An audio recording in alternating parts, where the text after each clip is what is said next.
నేరుగా మైదానాలు, జలాశయాలు, నాలాల్లో పారబోస్తున్నారు. ఇక్కడ బోర్లు వేస్తే కలుషితమైన వాటర్ అంటే మనం కలర్ చూస్తేనే ఈ యొక్క పొల్యూషన్ వాటర్ బురుగు రంగులోనే ఉంటుంది. దీంతో బోరు వేసినా కూడా పనికిరాని వాటర్, బయట వాటర్నే మనము తెచ్చుకుని వాడుకోవాల్సిన పరిస్థితి ఏర్పడుతూ ఉంది. ఈ యొక్క పరిస్థితి కారణం ఎవరంటే ఇక్కడ ఉన్న అధికారులు. చాలామంది ఉన్నత అధికారులతో సహా కింది స్థాయి అధికారి వరకు పొల్యూట్ అయిపోతున్నారు.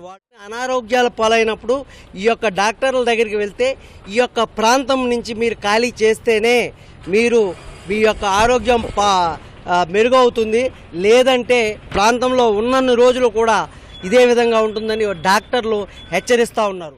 జీడిమెట్ల పరిసర ప్రాంతాల్లోని భూగర్భ జలాల్లో ఆర్సెనిక్, నికెల్, కాడ్మియం వంటి ప్రమాదకర